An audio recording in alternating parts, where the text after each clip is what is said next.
Hi, this is instructor of biology Imran Khan. ये कुछ question ऐसे हैं जो कि हमेशा पूछे जाते हैं और हमेशा कंसेप्चुअल क्वेश्चन में मिस्टेक्स भी हो जाती हैं और बड़ी डिटेल कंसेप्ट हम डिस्कस करेंगे। सबसे पहले मैं आपके साथ शेयर करने जा रहा हूं ये सिंपल सा क्वेश्चन है, विच one is an active transport. ज्यादातर जो स्टूडेंट्स हैं, जहां पर मैं पूछ रहा होता हूं, बच्चों को पढ़ा रहा होता हूं, और बड़े इंटेलिजेंट स्टूडेंट भी इसमें गलती कर जाते हैं। ऑप्शन है हमारे पास phagocytosis, bulk flow, pressure filtration, all of above.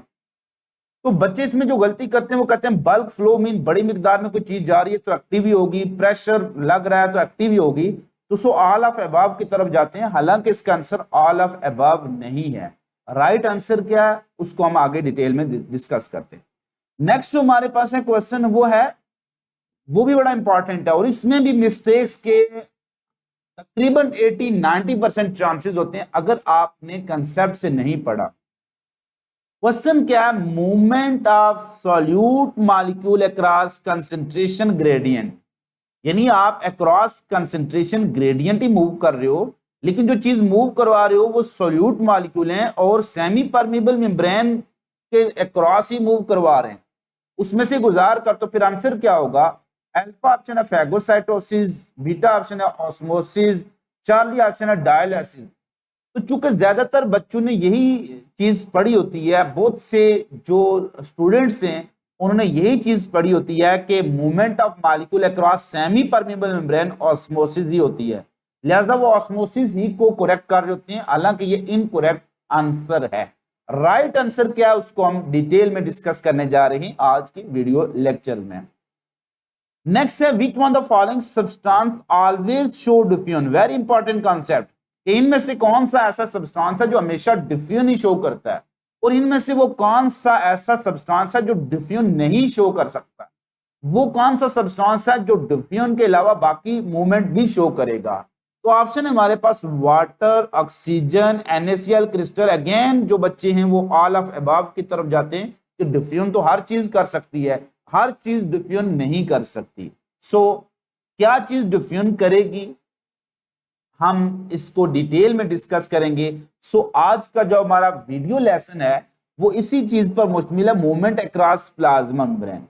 एक एक पॉइंट को हम डिटेल में भी डिस्कस करेंगे, उससे रिलेटेड जितने भी पॉसिबल क्वेश्चन हैं उनको हम जरूर एंटरटेन करेंगे ताकि आप कंसेप्ट बिल्ड कर सकें। और कंसेप्ट जब बंदा बिल्ड कर लेता है तो किसी भी कॉम्पिटिटिव एग्जाम में वो फेल नहीं होता, वो हमेशा टॉप पर ही रहता है। इसलिए मेरा फोकस ये होगा, चूंकि वैसे वीडियो लेक्चर तो आपको बहुत ज्यादा मिल जाएंगे, बट मेरा जो पॉइंट होगा सिर्फ कंसेप्चुअल पॉइंट को ही मैं लेके चलूंगा कि आपको कंसेप्ट क्लियर करूं कि बेसिक वन वर्ड डिफरेंस क्या और कहां पर आ रहा है। सो सबसे पहले मैं एक ओवरव्यू प्रोवाइड करूंगा मूवमेंट अक्रॉस प्लाज्मा मेम्ब्रेन का, फिर हम एक एक जो मूवमेंट है उस पर डिटेल वीडियो भी बनाएंगे और साथ एमसीक्यूज भी डिस्कस कर रहे होंगे। सो ट्रांसपोर्ट अक्रॉस मेम्ब्रेन या ट्रांसपोर्ट अक्रॉस जो सेल कैसी हो सकती हैं, ये दो कैटेगरी में डिवाइड की जाती हैं। प्राइमरली हम इनको कैटेगराइज कर रहे हैं विद इन्वॉल्वमेंट ऑफ एनर्जी और विदाउट इन्वॉल्वमेंट ऑफ एनर्जी। एक चीज हमेशा याद रखना कि बायोलॉजी में किसी भी चीज में एनर्जी की इन्वॉल्वमेंट होगी तो वो एक्टिव मस्ट होगी, जैसे active transport, active theories, active flight. Clear? तो जहां पर भी वर्ड एक्टिव यूज होगा वो क्या होगी? एनर्जी की इन्वॉल्वमेंट उसमें मस्ट होगी। और पैसिव का मतलब होगा कि उसमें एनर्जी की इन्वॉल्वमेंट कम से कम होगी। इसलिए हम कहते हैं कि चूंकि एनिमल ज्यादा एनर्जी कंज्यूम कर रहे होते हैं, so animal are more active mobile, but plant are passive चूंकि इतने वो एनर्जी की involvement as compare to animal कम कर रहे होते हैं, तो इनको हम पैसिव कह रहे हैं कि ज्यादातर ये रुके रहते हैं, साकन रहते हैं, तो ये इतना ज्यादा दौड़ते नहीं है। सो अगर कोई भी मूवमेंट है, any movement regardless of concentration gradient, very important, any movement regardless of concentration gradient, high से लो है, ये लो से हाई, हम वो बात नहीं कर रहे हैं। कोई भी मूवमेंट अगर एनर्जी के साथ हो रही है तो उसको हम क्या कहेंगे, active movement. Movement of any substance across cell with involvement of energy with expenditure of energy, और यहां पर एनर्जी से मुराद सेल की एनर्जी होगी, वहां पर एनर्जी से मुराद सेल की एनर्जी होगी, तो सो एक्टिव ट्रांसपोर्ट उसको कह देंगे। और जिसमें एनर्जी की इन्वॉल्वमेंट नहीं होगी, without the involvement of energy होगी, उसको क्या कहेंगे, पैसिव ट्रांसपोर्ट कहेंगे। अब जो एक्टिव ट्रांसपोर्ट है उसके आगे टाइप्स हैं, पहले मैं से लिस्ट बता देता हूं, फिर हम वन बाय वन इन पर एक डिटेल वीडियो लेक्चर जारी करेंगे। एक्टिव में एक सिंपल एक्टिव होगी, एक होगी कैरियर प्रोटीन के through active transport, carrier mediated active transport. दूसरी होगी, तीसरी जो टाइप है एंडोसाइटोसिस या एक्सोसाइटोसिस, और लास्ट पर है सेकेंडरी एक्टिव। अब प्राइमरी एक्टिव या सिंपल एक्टिव और सेकेंडरी एक्टिव में बेसिक डिफरेंस किस चीज का है, एनर्जी तो सारी यूज करेंगे, इसलिए जब भी आपसे क्वेश्चन पूछा जाए विच one of the following is a active transport, तो ये सारी क्या होंगी, एक्टिव ट्रांसपोर्ट। तो शुरू वाले आप एमसीक्यू को देखेंगे जो मैंने आपके साथ डिस्कस किया था, वो क्या था, फैगोसाइटोसिस। तो फैगोसाइटोसिस एंडोसाइटोसिस की टाइप है, लिहाजा कोई भी फैगोसिटिक मूवमेंट, एंडोसिटिक मूवमेंट, एक्सोसिटिक मूवमेंट क्या होंगी, वो एक्टिव ही कहलाएंगी। पैसिव ट्रांसपोर्ट की बहुत सी टाइप्स हैं, डिफ्यूजन होती है, फैसिलिटेटेड डिफ्यूजन होती है। याद रखना कि यही कैरियर मीडिएटेड जो ट्रांसपोर्ट है, अगर पैसिव हो जाए तो वो फैसिलिटेटेड डिफ्यूजन बन जाती है। आगे डिटेल में इसको डिस्कस करेंगे। So carrier mediated transport active भी हो सकती है, पैसिव भी, depending upon involvement of energy. So अगर हम कहें मूवमेंट ऑफ मॉलिक्यूल फ्रॉम या movement of molecule across a cell with expenditure of energy but with the help of carrier protein, तो फिर वो कैरियर मीडिएटेड एक्टिव होगी। But movement of any substance across concentration gradient across cell without expenditure of energy but with the help of carrier protein, तो वो facilitated diffusion होगी। फिर इसी में आ जाती है ऑस्मोसिस और बल्क फ्लो, प्रेशर फ्लो और filtration. So one by one इनको हम आगे डिटेल में जरूर डिस्कस करेंगे। सो अब मैं आपके साथ शेयर करूंगा एक टेबल, और वो जो टेबल है वो इन तमाम जो बेसिक जो टाइप्स हैं ट्रांसपोर्ट की, उनके दरमियान एक कंपैरिजन करेगा। फिर हम एक एक ट्रांसपोर्ट को आगे डिटेल में डिस्कस कर रहे होंगे। तो ये है वो हमारे पास टेबल के, जिसमें हम तमाम जो टाइप्स ऑफ ट्रांसपोर्ट हैं उनके बेसिक कंसेप्ट को हम समझने की कोशिश करेंगे, फिर हर एक टाइप को फर्दर डिस्कस कर रहे होंगे। सो एक कॉलम में मैंने लिखा हुआ है ट्रांसपोर्ट, दूसरे में लिखा हुआ है वो किस कैटेगरी में फॉल कर रही है, वो एक्टिव है या पैसिव है। ये चीज एमसीक्यूज में ऐसे पूछी जाएगी, all of the following are passive except, all of the following are active except, which one is active, which one is passive. तो आपको पहले लिस्ट याद रखना जरूरी है कि एक्टिव में कौन सी आ रही है, पैसिव में कौन सी आ रही है। फिर फीचर, ये चीजें स्टेटमेंट बन जाती हैं। Which one of the following transport is always from high to low, जो हमेशा हाई से लो होगी वो क्या होगी। विच वन द फॉलोइंग जो transport is because of random movement of या due to kinetic energy, due to random movement क्या होगी, डिफ्यूजन होगी, एक्टिव होगी, क्या चीजें। तो ये जो फीचर्स है बड़े इंपॉर्टेंट है। सो डिफ्यूजन के लिए याद रखना, डिफ्यूजन इज ऑलवेज पैसिव, ये हमेशा हाई से लो हो सकती है, लो से हाई कभी डिफ्यूजन नहीं होगी। हमेशा डिफ्यूजन क्या होती है, हाई से लो ही होगी। इसके लिए दूसरा वर्ड यूज किया है अक्रॉस कंसंट्रेशन ग्रेडियंट, यानी जिस तरफ फर्क ज्यादा है हमेशा चीज उस तरफ डिफ्यूज करेगी। क्लियर। और ये मूवमेंट होगी हमेशा due to random movement of molecule, due to kinetic energy, due to collisions. Molecule जितने मूव कर सकते फास्ट, इतनी ज्यादा वो फास्टली डिफ्यूजन शो करेंगे। इसलिए चूंकि गैसेस के अंदर काइनेटिक एनर्जी सबसे ज्यादा होती है, दे शो डिफ्यूजन ओनली, वो डिफ्यूजन ही शो करती हैं। लेकिन जो लिक्विड हैं वो डिफ्यूजन भी शो कर सकते हैं, बाकी ट्रांसपोर्ट भी शो करते हैं, लेकिन सॉलिड कभी डिफ्यूज नहीं कर सकते, डिफ्यूजन शो नहीं करेंगे। अब अगर हमने चीज को मूव करवाना है, हाई से लो ही मूव करवाना है, तो हाई से लो तो कहलाएगी क्या, डिफ्यूजन। लेकिन हम इस डिफ्यूजन को फैसिलिटेट कर रहे हैं, सहूलत दे रहे हैं किसकी, हम सहूलत दे देंगे इन्वॉल्वमेंट ऑफ कैरियर प्रोटीन की। तो if movement of molecule from high to low हो रही है with the involvement of carrier protein और अक्रॉस कंसंट्रेशन ग्रेडियंट हो रही है, तो इसको हम क्या कहेंगे, फैसिलिटेटेड डिफ्यूजन। तो just movement of molecule, random movement of molecule from high to low, diffusion. Random movement of molecule from high to low with the help of carrier protein अगर आ जाएगा तो वो क्या होगी, facilitated diffusion. Special type of diffusion facilitated bye carrier protein is called facilitated diffusion. Osmosis, ये भी passive ही है, ये सारी पैसिव डिस्कस हो रही हैं। ये भी हमेशा हाई से लो होगी क्योंकि ये पैसिव है। तो पैसिव ट्रांसपोर्ट के लिए जनरल स्टेटमेंट है, passive transport is always from high to low. इसके लिए एक जनरल रूल है, पैसिव हमेशा हाई से लो होगी, लो से हाई कभी या अगेंस्ट कंसंट्रेशन ग्रेडियंट पैसिव नहीं हो सकती। सो ये भी क्रॉस कंसंट्रेशन ग्रेडियंट या हाई से लो होगी हमेशा पैसिव। तो जो भी देखें पैसिव हैं तो उन सब के लिए शायद बेसिक काम फीचर क्या है, हमेशा एक जैसे। So which one is a common feature of all passive transport? They are always from high to low. ये हमेशा high से low होंगी। They are always across concentration gradient. They are always without use of ATP. इन सब में ATP use नहीं होगी। सो ये feature सब में कॉमन हो गया, हम बार बार इसको डिस्कस नहीं करेंगे। स्पेशल फीचर क्या है कि अगर कोई मूवमेंट ऑफ मॉलिक्यूल हाई से लो हो गया just due to random kinetic energy या रैंडम मूवमेंट की वजह से, उसको जस्ट क्या कहेंगे, हम डिफ्यूजन कहेंगे। अब डिफ्यूजन फैसिलिटेटेड डिफ्यूजन से कैसे डिफर करेगी, क्योंकि फैसिलिटेटेड डिफ्यूजन में इन्वॉल्वमेंट क्या होगी, कैरियर प्रोटीन की। तो ये सारी स्टेटमेंट इन सब के लिए एक जैसी होंगी। आपने कीवर्ड ढूंढना है, तो डिफ्यूजन के लिए कोई कीवर्ड आके इस्तेमाल नहीं होगा, जस्ट रैंडम काइनेटिक एनर्जी या रैंडम मूवमेंट ऑफ मॉलिक्यूल। तो just movement of molecule from high to low, ये सारी स्टेटमेंट यही रहेगी। आगे वर्ड लग जाएगा due to random kinetic energy या ड्यू टू रैंडम मूवमेंट, तो वो डिफ्यूजन होगी। Due to involvement of carrier protein या with the help of special carrier protein, तो these are called facilitated diffusion.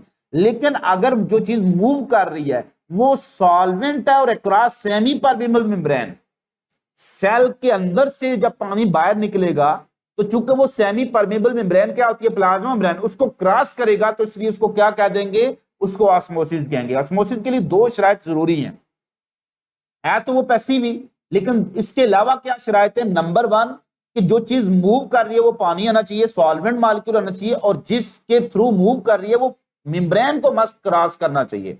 इसलिए अगर आपके हाथ के ऊपर से पानी गायब हो जाता है तो this is diffusion of water. आपने हाथ गीले किए हुए, हाथ सूख जाते हैं, तो ये जो हाथ सूखते हैं ये आपकी सरफेस के ऊपर से जो पानी है वो बाहर निकल रहा है, this is actually diffusion of water.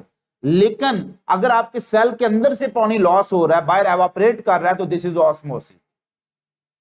Filtration, याद रखना ये भी पैसिव ट्रांसपोर्ट है, लेकिन इसमें हमेशा सॉल्वेंट के बजाय सॉल्यूट मॉलिक्यूल इन्वॉल्व होंगे, और ये हमेशा किसी प्रेशर की वजह से होगी, ड्यू टू ब्लड प्रेशर या वाटर प्रेशर। तो अगर solvent molecule across semi permeable membrane जा रहे हैं तो दिस इज कॉल्ड ऑस्मोसिस, और अगर solute molecule across semi permeable membrane जा रहे हैं तो दिस इज कॉल्ड फिल्ट्रेशन या डायलिसिस। इसको क्या कहेंगे, डायलिसिस। तो ये बड़ा इंपॉर्टेंट कांसेप्ट है, movement of solute molecule across semi permeable membrane, filtration या डायलिसिस। जबकि movement of solvent molecule across semi permeable membrane, this is called osmosis.